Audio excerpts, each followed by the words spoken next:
beaucoup de managers n'avaient pas l'habitude d'utiliser des outils collaboratifs de type Slack, qui est caractéristique des startups.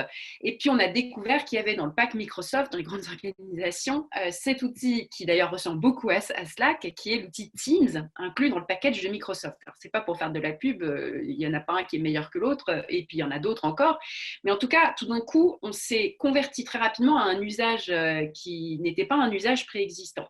Et donc, ce que je veux dire par là, c'est que quand on arrive dans ce télétravail forcé, eh bien, du coup, il y a non seulement la question des outils et la question de ne plus pouvoir faire des réunions ensemble, il y a le fait qu'on arrive avec un certain niveau de confiance et de pratique. Et en fait, on a tendance, dans un premier temps, à répliquer en virtuel les pratiques qu'on avait en présentiel au bureau. Une illustration très concrète, c'est que si on a une culture dans laquelle on fait beaucoup de réunions, l'ensemble des brainstorms se font en réunion, on a l'habitude de voir les collaborateurs toujours en face à face en réunion, et on va répliquer ça en ligne. Il y a des équipes comme ça qui passent vraiment leur journée entière sur Zoom ou sur Skype à faire des réunions, avec très très peu de maîtrise sur leur emploi du temps et très peu de possibilités justement de faire ce travail concentré dont tu disais que c'était un des avantages du télétravail.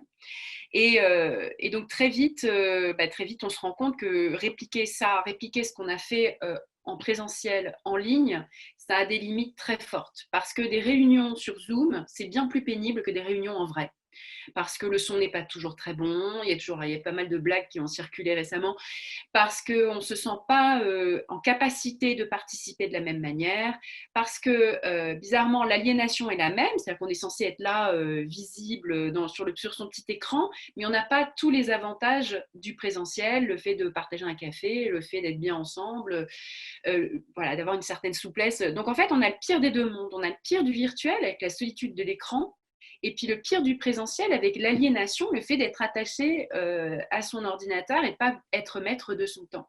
Et donc je dirais que le premier niveau de ce télétravail forcé, c'est on se rend compte qu'on arrive avec une culture préexistante et qu'on ne le vit pas de la même manière d'une équipe à une autre, et que les pratiques ne sont pas les mêmes. Et ça, c'est le premier niveau.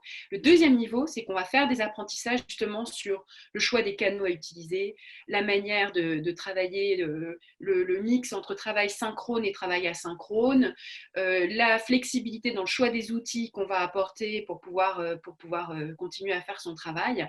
Et donc là, il y aura une deuxième phase, puis une troisième phase. Et c'est pour ça que je suis optimiste sur l'issue de tout ça et sur la quantité de flexibilité qu'on aura dans beaucoup, beaucoup d'équipes qui n'avaient pas du tout l'habitude de travailler de cette manière-là. C'est qu'on a un temps suffisamment long avec une expérience de laboratoire complètement unique qui est le télétravail forcé à 100% pour tout le monde. Pour tout le monde qui peut télétravailler. On rappelle évidemment que ça ne concerne pas tous les métiers.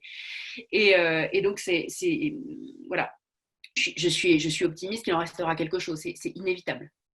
Et, euh, et c'est vrai que une des raisons d'optimisme, c'est que ça va être très progressif. C'est-à-dire qu'on ne va pas avoir une espèce de ligne d'arrivée qui va dire, bon, ben maintenant, l'organisation du travail redevient exactement comme avant, sans aucune contrainte. Ouais. Et donc, on va expérimenter ce qui est certainement le plus acceptable pour le plus grand nombre, c'est un télétravail partiel, par exemple, Ouais. qui est humainement, pour la plupart des gens, beaucoup plus facile et adapté, puisque je pense qu'on a tous envie aussi de temps, enfin, beaucoup ont envie Ouais. de se retrouver pour des réunions de brainstorming et aussi peut-être de réflexion, d'interaction beaucoup plus synchrone et avec des relations Ouais. humaines. On sera peut-être différemment. Pour beaucoup de gens, l'optimum, c'est 2 jours à peu près. C'est entre 1 et 2 jours par semaine de télétravail. Et ça varie un petit peu en fonction de sa personnalité. Les personnalités les plus introverties iront plutôt vers 2, 3 jours, et puis les plus extravertis vers 1 jour. Mais l'optimum, il est évidemment pas 5 jours sur 5. Il est entre 1 et 2 pour la plupart des gens et se situe entre 1 et 2 en moyenne. Mais ce qui est intéressant aussi, c'est que le télétravail, finalement, ça n'est pas quelque chose d'à part.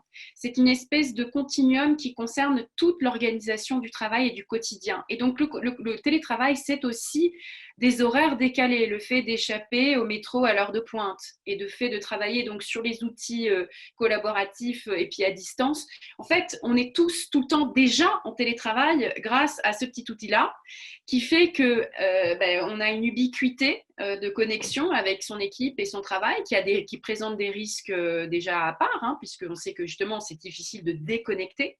Et donc là, on prend conscience aussi du fait que quand on reviendra, en fait, le télétravail était déjà là et en fait, il est présent dans tout ce qu'on fait et dans l'organisation de chaque moment de la journée. Et donc, le fait de le voir comme un moment à part, justement, on peut distinguer les entreprises dans lesquelles il faut déposer une demande d'autorisation pour avoir une journée spécifiquement consacrée au télétravail, et puis des entreprises et des équipes dans lesquelles, en fait, c'est flexible tout le temps. Et puis, si on reste une heure de plus chez soi pour accueillir le plombier, c'est pas vraiment un problème et il n'y a pas forcément besoin de demander une validation spécifique. Alors, ce qui est intéressant par rapport à ce que tu disais tout à l'heure, c'est que quelque part, tout le monde n'est pas égal en tant qu'organisation face à ce phénomène. Même si tout le monde doit le faire, enfin tous ceux qui peuvent télétravailler, c'est une obligation, hein. Mais par contre, clairement, voilà, Zest qui avait l'habitude d'avoir un télétravail complètement libre, avec des durées qui pouvaient être de 3 jours, un jour, selon le goût et l'organisation de chacun. On n'a pas du tout subi de traumatisme autre que celui du lien social, effectivement, qui était plus compliqué, surtout avec des jeunes qui ont l'habitude de, faut s'en rappeler aussi, de se voir physiquement et d'apprécier ça. Alors, si souvent on dit que la culture d'entreprise se matérialise par des règles du jeu, des rituels concrètement, et donc voilà, on disait que la culture du jeu, la culture d'entreprise se voyait dans les bureaux, par exemple, hein, je ne parle pas du baby-foot uniquement. Alors là, maintenant, le télétravail, on le voit là, on a une mosaïque de lieux qui sont nos propres domiciles, hein, nos maisons. Donc ça explose, hein, comme artefact de la culture. Et donc, par contre, tu le disais, la confiance, comment tu définis une culture d'entreprise et comment, quelque part, tu la matérialises par rapport au sujet qu'on a évoqué de la mise en place du télétravail et puis de cette gestion un petit peu délicate et forcée de la crise. Alors, la définition de la culture, elle est très compliquée. C'est plus facile de dire ce que ce n'est pas. Et en fait, la période qu'on vit, elle nous aide à voir ce que ce n'est pas. Effectivement, la culture, ce n'est pas le bureau. Effectivement, la culture, ce n'est pas le panier de fruits. Et c'est pour ça que j'aime beaucoup la définition qu'en donne Ben Horowitz dans son livre What You Do is Who You Are, qui était paru avant la crise, et dans lequel il ne parle pas du tout de Covid, mais pourtant, il y a plein de choses pertinentes à y trouver. Il dit la culture, ce n'est pas un ensemble de valeurs que vous collez sur un mur, donc forcément, ça ne se trouve pas au bureau. Ce n'est pas ce que vous dites dans les discours, dans les réunions. Ce n'est pas non plus ce que vous croyez, dit-il, c'est ce que vous faites et qui vous êtes. Alors, vous allez me dire, on n'est pas beaucoup plus avancé, mais il y a une deuxième partie de définition qu'il donne qui est très intéressante. Je cite une traduction qui est une traduction de moi, le livre n'a pas été traduit encore. La culture de votre entreprise, c'est la façon dont les décisions sont prises quand vous n'êtes pas là. C'est l'ensemble des principes que vos employés utilisent pour résoudre des problèmes auxquels ils sont confrontés chaque jour. C'est la manière dont ils se comportent quand personne ne les regarde. Et ça, c'est très intéressant parce que ça a l'air d'être de coller extraordinairement à la situation dans laquelle on est maintenant, qui est une situation où les managers ne peuvent pas voir à tout moment ce que font les personnes de leur équipe. C'est une situation dans laquelle, en fait, précisément, on est en situation de devoir prendre des décisions qui ne sont pas qui sont celles qu'on prend, auxquelles on est confronté dans une situation de télétravail, qui ne sont pas celles qui nous sont ordonnées par notre manager, quoi. Et donc, c'est comme si cette définition-là, en fait, elle était particulièrement critique en temps de télétravail. Et en fait, ce qui est difficile, là où la définition elle-même, elle est un petit peu problématique, c'est qu'on se rend compte qu'en fait, il y a des entreprises qui n'ont pas de culture selon cette définition-là. Parce qu'il y a des gens qui sont démunis parce qu'ils ne peuvent précisément pas prendre de décision quand leur manager n'est pas là. Je donne un exemple très concret. Vous êtes obligé de faire quelque chose, mais vous avez besoin de la validation de votre N+1 qui a besoin de la validation de son N+2. Vous ne pouvez pas choisir un outil de software as a service basé sur le cloud parce que ça n'est pas dans la liste des outils validés par la DSI, dans ceux que vous pouvez utiliser. Du coup, vous ne vous sentez pas libre de faire avec les moyens du bord et de vous débrouiller pour remplir la mission qu'on vous a donnée. Et donc, en fait, on se rend compte que finalement, la définition d'Horowitz, elle colle beaucoup plus aux startups qui ont une possibilité de travailler à distance. Donc, c'est assez intéressant de voir que pour beaucoup de très grandes entreprises, cette définition de Ben Horowitz de la culture, elle est vraiment très problématique en réalité.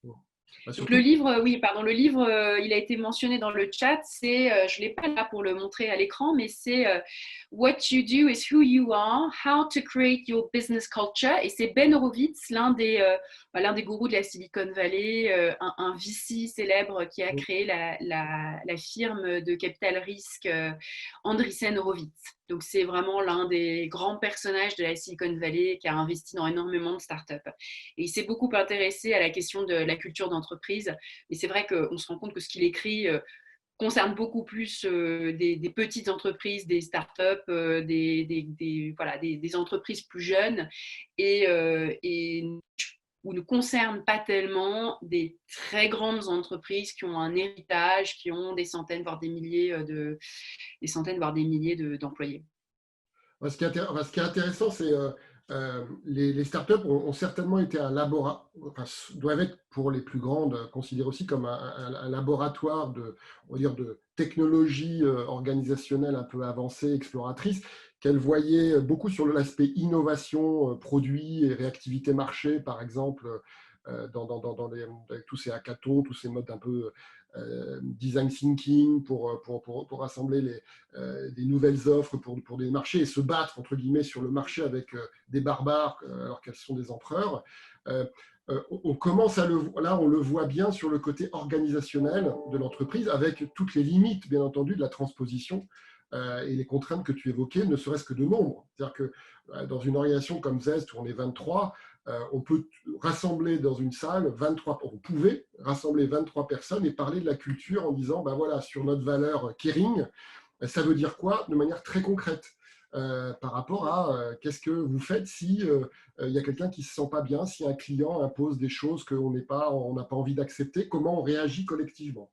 Et donc d'avoir ce travail de transposition. J'adore la définition de dire c'est ce qui reste quand on n'est pas là, des comportements de l'organisation. Et c'est la notion aussi de lâcher prise du management qui prend toute sa dimension, on en voit l'importance.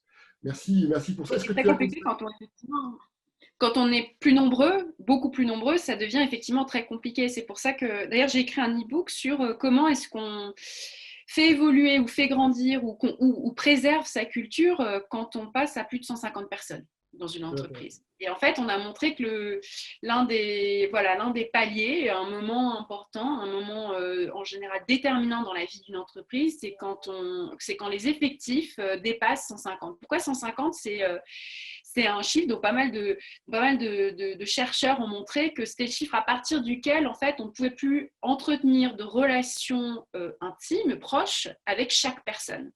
Et donc, c'est un nombre qui est à l'échelle individuelle. En gros, on ne peut pas avoir plus que 150 personnes avec qui on va aller boire un verre dans un bar si on les rencontre au hasard. C'est un petit peu ça qui en est la définition. Eh bien, ça se retrouve à l'échelle d'une entreprise parce que c'est le moment à partir duquel on est obligé de créer des processus pour scaler, pour passer à l'échelle des choses qui ont fonctionné avec un groupe beaucoup plus petit. Alors, est-ce que tu constates, tu observes justement des cultures qui sont dans la réponse finalement? C'est un peu comme un organisme qui répond à un virus. Hein, voilà, on n'est pas tous égaux par rapport à ça, pour faire cette image facile. il y a certainement des organisations culturellement, on va dire ça comme ça, mieux préparées et d'autres qui sont moins préparées, voire avec des dérives, comme tu l'évoquais en disant on va par commencer par reproduire des systèmes inadaptés à la situation avec un système de contrôle. Est-ce que tu as, voilà, est-ce que tu as d'autres exemples à partager sur finalement le côté nocif, presque toxique que peut avoir une culture d'entreprise dans cette situation? Alors, le côté nocif est présent dans énormément de grandes entreprises dans lesquelles les processus sont très rigides et par définition, ça manque d'agilité et il y a très peu d'empouvoirment des individus face à leur PC, face à leur smartphone, parce qu'ils ne peuvent pas faire tout ce qu'ils veulent. Ceci étant dit, il y a des très grandes organisations dans lesquelles, en fait, il y a une sorte de laisser-faire implicite. Je vais vous donner un exemple très simple, c'est l'exemple de l'éducation nationale. L'éducation nationale, c'est le premier employeur de France, hein, c'est pratiquement 1 million de professeurs, donc si on veut s'intéresser à une grande organisation conservatrice, rigide, etc., c'est quand même un bel exemple. Et pourtant, les professionnels des ressources humaines s'intéressent assez peu à l'éducation nationale, malheureusement, à mon plus grand regret. Alors, ce qui est intéressant, c'est que les outils mis à disposition les enseignants aujourd'hui sont évidemment pas du tout à la hauteur. Il y a très très peu de choses qui sont proposées. Il y a très peu d'outils mis à disposition, même de recommandations qui sont faites. Et en revanche, chaque professeur individuellement s'empare ou ne s'empare pas, ça dépend beaucoup des individus, de choses qui ne passent pas par le système. Donc en fait, il y a énormément de bypass, comme on dit en anglais, c'est-à-dire que les gens arrivent avec leurs propres outils, leurs propres usages, leur propre culture numérique, et ils se débrouillent. Et pourquoi l'exemple des enseignants est excellent? Parce qu'en fait, in fine, ils sont responsables face à leurs élèves, face à leurs étudiants, et un certain nombre d'entre eux s'emparent des moyens du bord et en fait, sont beaucoup dans l'informel, sont beaucoup dans des prises de décision qui ne sont pas directement contrôlées par l'organisation à laquelle ils appartiennent. Et ça, c'est le côté positif en fait de ce qui se passe dans beaucoup d'organisations, c'est que finalement, on expérimente sur le terrain des choses sans forcément avoir demandé la permission. Et si ça marche, eh bien, ça peut être adopté, généralisé. Et si les managers sont pas trop rigides, ben en fait, il y a des choses qui vont passer, il y a des choses qui, de la base, de manière bottom-up, en fait, vont être adoptées, généralisées, y compris adoptées par ceux qui n'ont pas la même culture numérique ou n'utilisent pas les mêmes outils. Donc, ce qui se passe au niveau des profs est assez intéressant parce qu'il y en a qui sont emparés d'outils du type Discord, ils utilisent Zoom évidemment, ils utilisent plein de choses, ils utilisent plein d'outils collaboratifs, ils expérimentent des trucs et puis chacun avec voilà, des cultures différentes. Il y en a qui sont plus soucieux de la protection des données personnelles, d'autres moins, il y en a qui sont plus radicaux, d'autres moins. Et en fait, voilà, il y a des choses dont on pourra peut-être s'inspirer pour aider, accompagner ceux qui sont moins avancés dans leurs usages. C'est vrai que cette notion d'organisme avec, entre guillemets, des anticorps Oui. qui réagissent à cette situation, tout notre organisme ne répond pas de la même façon, mais ces anticorps-là, c'est en gros ces activistes qui savent, entre guillemets, prendre le pouvoir de manière fidèle à l'organisation. Hein, c'est comme ça que définit Oui. Gary Hamel dans l'innovation, ce qu'il appelle les activistes. Eh bien, c'est de dire, il y a une contrainte qui m'est imposée par rapport à l'organisation et je prends des libertés pour le bien de l'organisation. Et ça, bien entendu, on le voit dans une situation de crise. Particulièrement, ils ont un impact qui peut être très très important et bien entendu en situation normale, si on peut appeler ça une situation qui va devenir normale, ça sera aussi des gens qui seront importants, donc de les identifier, les valoriser va être un élément clé dans le futur du rebond de l'organisation parce que la meilleure façon d'être antifragile dans une entreprise, c'est pas de se créer une armure avec des choses qui sont prévues à l'avance et qui sont très top-down, c'est justement d'avoir ce côté un peu organisationnel, intrapreneurial qui peut avancer. Et ça, voilà, là, on vit quelque chose et clairement, sur la ligne, en fait, le 11 mai n'est pas une ligne d'arrivée du déconfinement, c'est presque une ligne de départ du retour un peu à l'activité et à l'innovation. Parce que quand on ne peut pas sortir ou quand les magasins sont fermés, voilà, on peut réfléchir, on peut préparer, mais quand on va accueillir à nouveau des clients, quand on va à nouveau pouvoir vendre, et là, la course va être vraiment importante et les organisations avec leur culture vont certainement ne pas être égales face à cette difficulté ou ce challenge. Si on prend encore un peu plus de recul, donc on a vu que la culture était vraiment au cœur quelque part de la réaction de l'organisme, parce que ça le définit et quelque part ça mesure une façon de réagir voilà, presque au niveau de la cellule individuelle. Euh, le marché du travail, donc cette espèce de grande marketplace où les gens et les organisations se retrouvent plus ou moins de manière satisfaisante, plus ou moins facilement, avec plus ou moins des situations de pénurie sur des métiers, sur des géographies. Donc toi, chez Welcome to the Jungle, il y a quand même un observatoire intéressant. Comment tu vois un peu l'état de santé et quelque part les conséquences que cette situation a sur le marché du travail, bon, notamment en France, je sais que tu observes beaucoup le UK, l'Angleterre et les États-Unis. Voilà. Comment tu vois cette situation par rapport au marché plus globalement du travail? Il va y avoir plusieurs moments parce que les prochains mois, on va commencer à rentrer dans une crise économique forte, lourde, de conséquences sévères. Encore une fois, la date du 11 mai, c'est une date d'un premier palier dans le déconfinement qui va de toute façon être très progressif et donc l'activité va continuer à tourner au ralenti. C'est intéressant, il y a des chiffres qui viennent de sortir sur les États-Unis qui ont montré qu'en fait l'arrêt d'une partie de l'activité économique en fait a précédé la date officielle du confinement. Parce qu'en fait, les individus eux-mêmes ont pris la décision de ne plus aller au restaurant, par exemple, ou de ne pas voir leurs clients en vrai, en chair et en os, mais plutôt de faire un appel téléphonique. Et ça, c'était déjà avant le confinement. Ce qui montre aussi le bon sens des individus. Finalement, ils prennent des décisions qui sont adaptées à la situation. Et donc, après le 11 mai, pareil, on va continuer à faire des choses à distance. On ne va pas forcément voir ses clients et se postillonner dessus autour d'un café. Donc, de toute façon, tout ça va être très lent et ça explique qu'on va rentrer dans une espèce de phase encore de gel pendant très longtemps, qui ensuite aura des conséquences sur l'emploi. Alors en France, c'est très ralenti les conséquences sur l'emploi parce que heureusement, on a des tampons, on a des protections qui font que les emplois sont préservés. On a le dispositif du chômage partiel, on a un droit du travail qui est très protecteur. Donc on n'a pas un taux de chômage qui explose comme ça du jour au lendemain et c'est tant mieux, ça nous protège en France énormément des conséquences des crises économiques sur le marché de l'emploi. En revanche, ensuite, le redémarrage en termes d'embauche est beaucoup plus lent. Donc, en fait, on réagit avec retardement sur le marché de l'emploi et puis on redémarre très lentement aussi. Donc, ce qui va se passer, c'est que pendant plusieurs années, en fait, le marché de l'emploi va être très ralenti, très mou. Il n'y aura pas beaucoup d'embauches, en gros. Et ça ne mettra pas les travailleurs dans une position de force ou de choix telle qu'ils avaient eu juste avant la crise. Et donc, tout ce qu'on dit sur le recrutement, sur les aspirations des travailleurs, etc., quand ils sont en position de force, effectivement, ils sont en position de choisir leur employeur pour certaines raisons, finalement d'imposer un certain nombre de conditions, ce qui est ce qu'on a vu dans le marché du numérique au sens large, hein, où les gens avaient vraiment une position de force. Donc, ça sera un petit peu moins vrai pendant 2 ans, 3 ans peut-être, je ne sais pas. Et puis ensuite, ça repartira. Mais ça, on va dire que ça, c'est le court terme. Quand on regarde aujourd'hui les États-Unis, voilà, c'est déjà, là, à très brève échéance, 30% de chômeurs. Hein, donc, c'est voilà, les taux, c'est chez les millennials qui sont les premiers touchés, on a déjà pratiquement une personne sur 2 qui est sans emploi. Donc, c'est très, très, très rapide. Donc, ça fait très mal, très vite. Et là, ces travailleurs-là, ils vont prendre ce qu'ils trouveront. Hein. Ça va être la démerde la plus totale et pas du tout une position de marché qui est extrêmement favorable.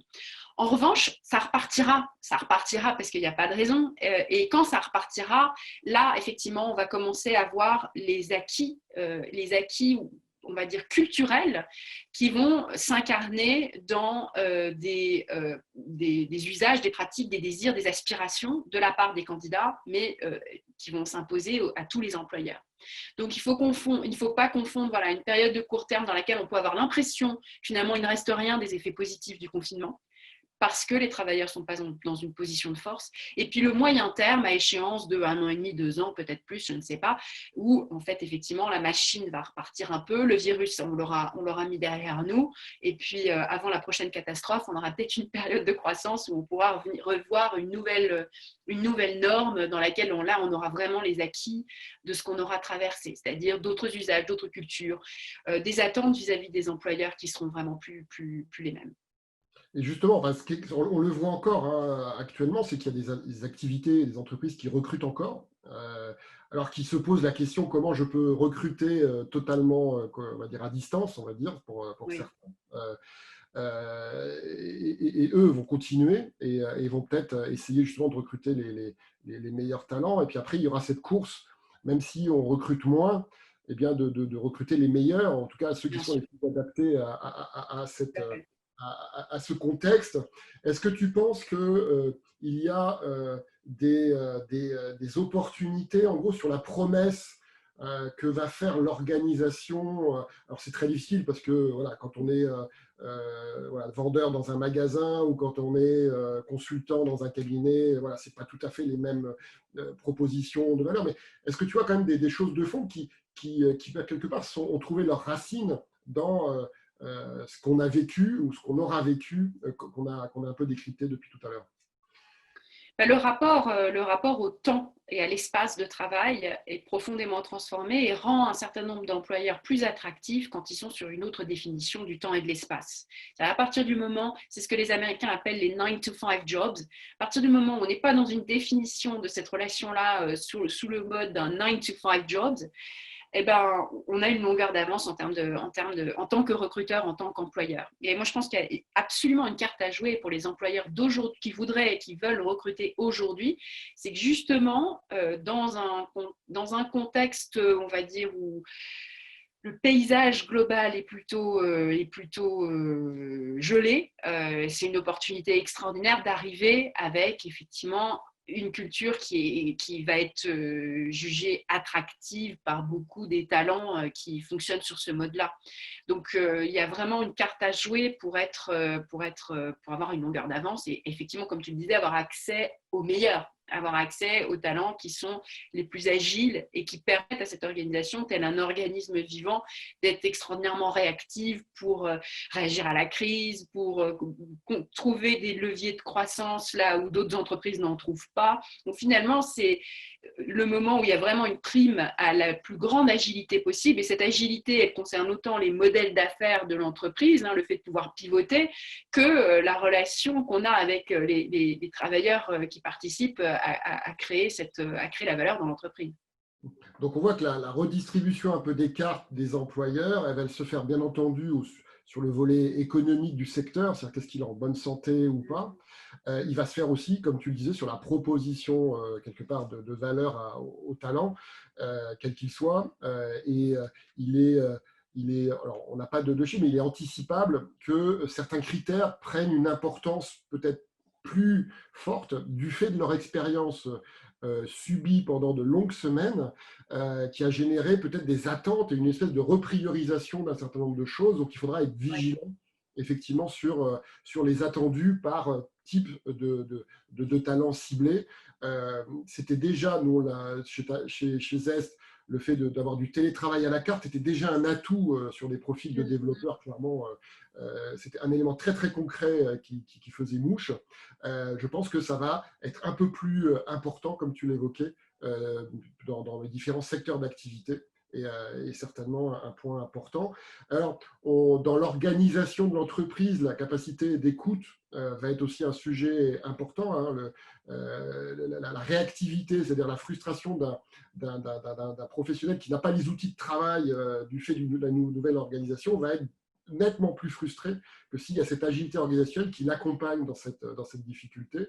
Le fait d'être en empathie aussi, clairement, les organisations considèrent que par exemple, l'écoute une fois par an avec le baromètre social est absolument pas adapté. On a un client qui nous a demandé, seulement 2 mois après avoir fait cette grosse étude de baromètre social, de faire des nouveaux sondages beaucoup plus réactifs pour monitorer la crise. Voilà. Et c'est aussi cette pertinence et cette écoute, cette posture d'entreprise qui va certainement contribuer à cette proposition de valeur, voilà, avec des gens qui ont été un peu égratignés éventuellement du fait de l'expérience. On dit que la marque employeur est un peu le marketing de la culture de l'entreprise. C'est un peu je vends un petit peu le bien faire à l'intérieur, hein, ce que je fais de bien à l'intérieur, je le vends à l'extérieur grâce à la marque employeur. Est-ce que tu as, et c'est un peu notre dernière partie, des conseils voilà, en disant comment peut-être utiliser cette situation pour faire évoluer la façon de construire cette marque employeur ou de la valoriser? Alors, là aussi, la crise qu'on vit, elle est intéressante du point de vue de la marque, hein. On parle qu'il s'agisse d'ailleurs des marques consommateurs ou des marques employeurs. On voit à quel point, en fait, les deux c'est la même chose. On voit à quel point il y a une porosité aujourd'hui qui est totale. Parce qu'une chaîne de supermarchés qui fait partie des quelques-unes qui n'ont pas offert la prime à leur caissière, ben ça, le consommateur le sait.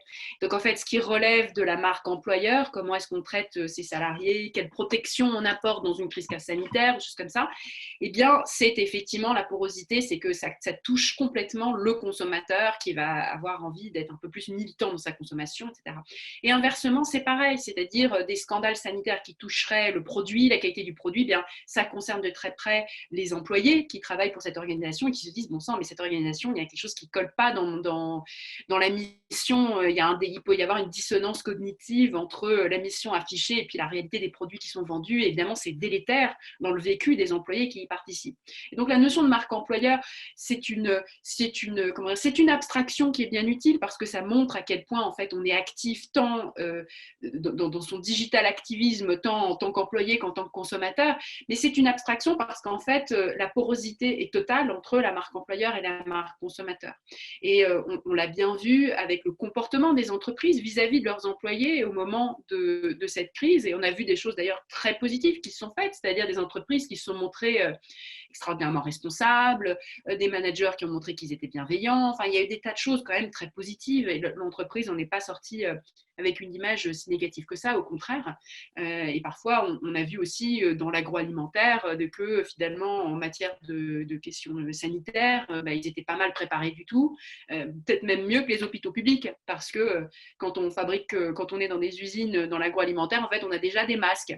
Donc, les masques, on les avait déjà, parce qu'il y a des normes d'hygiène qui sont extrêmement rigides et extrêmement strictes. Et en fait, c'est ces entreprises-là qui pratiquement ont pu aider d'autres organisations dans d'autres secteurs à se mettre à niveau assez rapidement pour faire face aux enjeux sanitaires.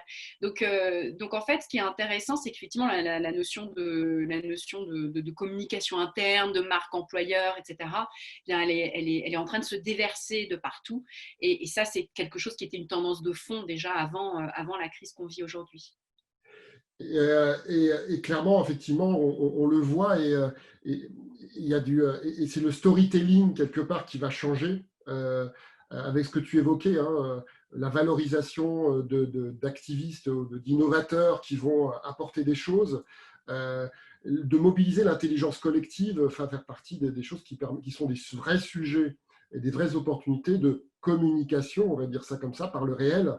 Je pense que le bullshit va être encore plus difficile. Et en gros, les tables de la culture de l'entreprise avec les 4-5 mots-clés que tout le monde plus ou moins a sur ces communications un peu corporate va quasiment être inexistant, en tout cas très peu intéressant dans ce contexte. Merci beaucoup, vraiment Laetitia. Merci pour ces échanges. On aurait pu y passer, je pense, facilement une demi-heure. Oui. Je regardais les questions et il y a une question autour de la qualité de vie au travail. C'est clair que la notion de qualité de vie au travail, dans un contexte tel qu'il est aujourd'hui, il est particulièrement secoué sur plusieurs aspects. D'abord, on est dans une situation de risque sanitaire. Voilà, donc la notion de santé est clairement touchée. Et là, on est dans la couche de Maslow ou d'autres, on est vraiment sur presque potentiellement la survie, hein, donc, de chaque individu. Donc, on est à un niveau d'exposition dans certains cas, et c'est incroyable ce que font les personnes qui sont en première ligne, soit ce que soit les soignants, soit les autres, qui est incroyable. Donc ça, c'est clairement une prise en compte que doit faire, et les équipes QVT des organisations ont un ordre du jour qui est incroyable par rapport à ça, et c'est quelque chose qui n'est pas facile. La deuxième chose, c'est que la QVT, on va dire, non pas dans son organisation, mais chez soi, donc là, c'est l'impact du télétravail, ça pose la question, effectivement, de l'organisation de son espace, est-ce qu'on sait faire, et est-ce que le distinguo entre vie perso et vie professionnelle, puisque géographiquement, il est au même endroit pour ces télétravailleurs. Est-ce que le stress par rapport à l'éloignement et à l'isolement, par rapport au lien social, qui est de facto ébréché, voire coupé dans certains cas, du fait de l'éloignement et de l'isolement. Donc là, il y a un vrai énorme chantier important qui est critique, non seulement pour la santé, on l'a vu, et les risques psychosociaux de l'organisation, mais aussi pour la capacité de rebond. Une organisation qui va être épuisée, les individus qui vont être super stressés, ils auront du mal collectivement et individuellement à rebondir.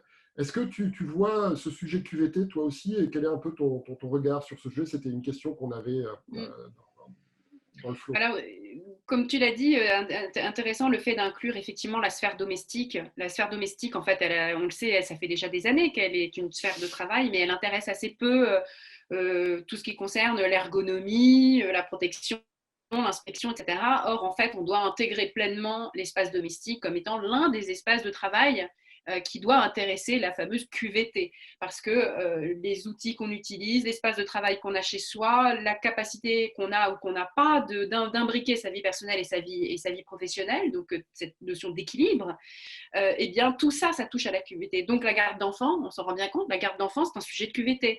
L'éducation des enfants aussi, le logement, la qualité du logement, où on habite par rapport au bureau, etc. Aussi, la qualité des transports, la qualité des outils qu'on utilise, et puis éventuellement le bureau et l'installation ergonomique et la chaise qu'on a pour y travailler. En fait, toutes ces choses-là montrent que l'espace qui intéresse la QVT, en fait, il est complètement éclaté.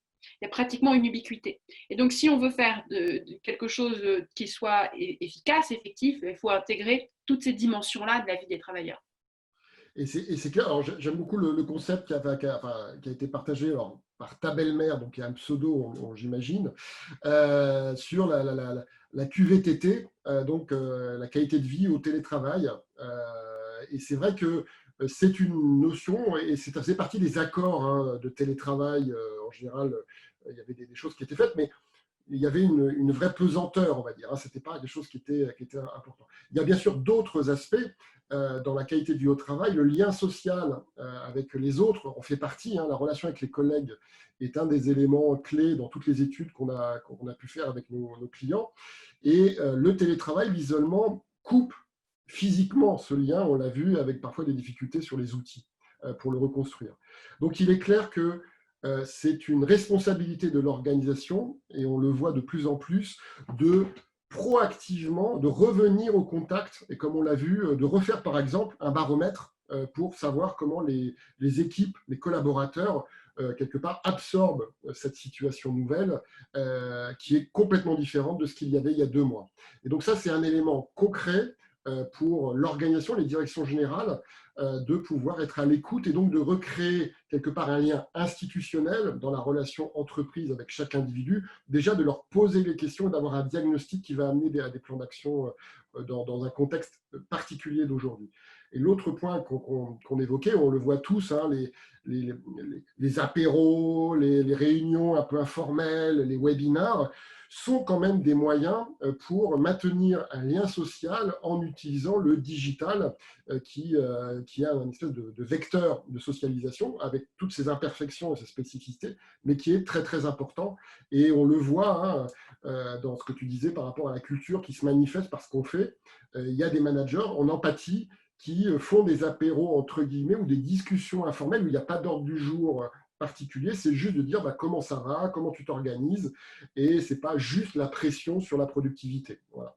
Donc ça, c'est des éléments concrets sur la QVT qui est effectivement un sujet qui va être lié au mieux faire après, bien entendu, ces contraintes de confinement et de crise. Je regarde s'il y a il y a plein de questions. Donc, Un petit point intéressant sur les rituels, parce que c'est vrai que les managers empathiques ont envie d'avoir ces petits moments, de boire un café, de se parler, etc. Mais il y a une personne qui est sur le chat a dit un élément très juste et très intéressant, c'est que quand on passe sa journée en visio, en fait, de continuer encore sur l'écran pour les éléments de sociabilité, ça nous amène à cette espèce de crise de la cognition liée à ces usages extrêmes de l'écran tout le temps. Et en fait, on voit que nos yeux fatiguent, notre corps fatigue, on a un niveau de stress qui est assez important. Et du coup, ce qui est très difficile au niveau des rituels, c'est comment est-ce qu'on trouve ce juste équilibre entre des petits moments qu'on peut quand même passer ensemble, un peu informels, où on peut faire passer des éléments de langage corporel et d'empathie, et puis le trop plein, en fait, lié à cette connexion permanente. On n'en parle plus parce que forcément, c'est le seul moyen d'avoir une vie, c'est via l'écran. D'avoir une vie sociale, c'est via l'écran, mais effectivement, du coup, on est encore plus exposé aux effets délétères de la connexion permanente, à ces sollicitations multiples, etc. Donc ça, apprendre à gérer un moment déconnecté, un moment connecté, c'est vrai que c'est l'un des grands enjeux aussi du bien-être quand on travaille, c'est d'être capable de débrancher, d'arrêter, de mettre stop, fermer l'écran et puis aller faire autre chose. Et c'est devenu très difficile. Oui, il y a une hygiène, entre guillemets, de l'usage qu'il Ouais. faut. Il y a des excès. Vous avez tout à fait raison à les mentionner. Et un truc très simple, des fois, de ne plus mettre la vidéo, déjà, ça fait du bien. On est un peu plus Oui. libre, on est un peu moins stressé par rapport à ce qu'il On y a peut se derrière. gratter le nez, on peut être tranquille, voilà, exactement. C'est des choses toutes simples, mais il n'y a pas Ouais. une espèce de diktat du la vidéo obligatoire Ouais. avec des gens qui peuvent être temporairement. Moi, j'ai fait des réunions avec des clients qui étaient dans la chambre de leurs enfants, qui s'excusaient d'avoir les posters de teenagers derrière. Mais c'était. Voilà. Donc, enlevons la vidéo, c'est pas grave. Et l'autre point qui est effectivement important, c'est le lien social se construit aussi sur des modes asynchrones, Oui. comme ils peuvent être synchrones. On a, par exemple, dans les liens qu'on aide à créer avec des clients, c'est par exemple le partage de l'humeur et c'est le partage de bravo ou de remerciements, de félicitations, qui est complètement à la main des collaborateurs et qui ne passe pas par cette médiatisation, on va dire, collective à un moment donné en visio. Ça se fait au fil de l'eau et c'est plutôt de l'interpersonnel qui peut le faire. Et ça, c'est comment aussi, en plus de la visio, le digital peut aider. Il n'y a pas un espèce on n'est pas une Zoom monopoly, quoi. C'est-à-dire que c'est pas que là-dessus que ça doit se faire. Et j'ai un autre exemple, c'est sur les rituels managériaux d'entretien, collaborateur-manager. On parlait de manager empathique, on pourrait parler là de l'importance du manager coach, qui va justement aider peut-être ses collaborateurs, y compris à s'organiser dans son travail à domicile dans certains cas. Eh bien, la fréquence de ce rituel, la préparation de ce rituel va être très important dans son lien social qui va être fait et qui va être éventuellement reconstruit, renforcé pendant cette période. On a des clients qui font des points réguliers tous les mois et qui sont préparés à l'avance. Certains commencent à le faire toutes les semaines, où le collaborateur dit, voilà, moi, les sujets dont j'aimerais te parler cette semaine, et il y a une conversation préparée, comme ça, un one-to-one qui peut se faire effectivement par visio. Et ça, c'est important. Ce n'est pas juste de l'apéro et de la réunion collective. Les one-on-one, comme on disent les startups, est un élément clé et sur lequel il faut pouvoir véhiculer la culture via des rituels managériaux. Je regarde s'il y a d'autres questions qu'on pourrait traiter. On a dépassé largement le temps prévu. J'espère que j'ai l'impression que ça vous a intéressé. N'hésitez pas à poser des questions. Encore une. On travaille sur les rites et sur les tribus. Enfin, il y a pas mal là dernièrement des sujets là-dessus. C'est un sujet assez passionnant, effectivement. De garder ce contact tribal. Et les startups sont très organisées dans ce mode-là, d'ailleurs. On parle souvent de la tribu Zest, par exemple. Enfin, il y a des vocables qui sont utilisés, qu'on n'utilise pas du tout dans les grandes organisations, d'ailleurs. Est-ce que justement, est-ce que tu as d'autres rituels intéressants que tu as pu constater, par exemple, Laetitia, en plus de ce qu'on vient à évoquer, qui te semblerait intéressant? Ben, des échanges sur le contenu qui sont assez intéressants. C'est les parents qui se mettent entre eux sur un channel Slack pour partager des ressources éducatives pour leurs enfants. C'est des gens qui mettent en place des clubs de lecture où là où effectivement on va peut-être de manière asynchrone se partager des ressources, mais aussi potentiellement se partager des moments. Et toutes ces petites choses-là qui se passent en virtuel aujourd'hui, en fait, démultiplient le potentiel de ce qui peut, de tous ces rituels qui peuvent cimenter la culture et rendre le groupe très solide. Et c'est souvent par communauté que ça fonctionne. Et il y a plein de choses extraordinaires. C'est des partages de cours de yoga en ligne, et ce sont des moments effectivement autour d'un contenu qui va être intéressant, des choses qui sont fondamentalement autour du partage de ressources. Et potentiellement aussi de manière asynchrone, c'est-à-dire voilà, pas le énième apéro en visio parce que finalement à un moment, il y a un moment où on sature et on est limité dans le temps. Et ne pas hésiter quelque part à donner un peu des missions, des clés pour préparer la gestion de la crise. Par exemple, comment on s'organise par rapport au poste de travail, aux lignes de production pour que les gestes barrières soient respectés. Donc là, c'est faire de l'empowerment utile qui va donner du sens et de l'utilité. Et évitons que ce soit une espèce uniquement de chape qui s'imposera et sur lequel les premiers intéressés ne seront pas acteurs. Voilà, pas hésiter. Par exemple, on parlait des bonnes pratiques de télétravail. J'entendais quelqu'un qui me disait nous, on a commencé à lister dans un document en ligne toutes nos bonnes pratiques, nos bonnes idées pour le vivre le mieux possible ou le moins pire possible. Et ça, c'est extraordinaire. Voilà, vous vivez des choses, les gens, entre guillemets, eh bien, profitez-en pour le partager. Et c'est un formidable aussi vecteur pour se projeter sur du progrès, de se projeter sur du futur et pas simplement sur les contraintes ou sur les éléments. Donc, la manière de le faire va être très, très importante. Je vous ai partagé un bouquin intéressant sur une start-up qui n'est pas récente, mais qui a une organisation incroyable, qui est Basecamp. Dont en gros le titre c'est le travail n'a pas besoin d'être fou entre guillemets dans son organisation. On peut maîtriser, on peut être zen au travail. Et ils ont beaucoup expérimenté, et ça depuis des années, sur le travail à distance, asynchrone, et sur le respect finalement de chaque individu dans le mode de l'organisation, avec quand même une organisation qui est innovante puisqu'elle est sur un marché hyper compétitif.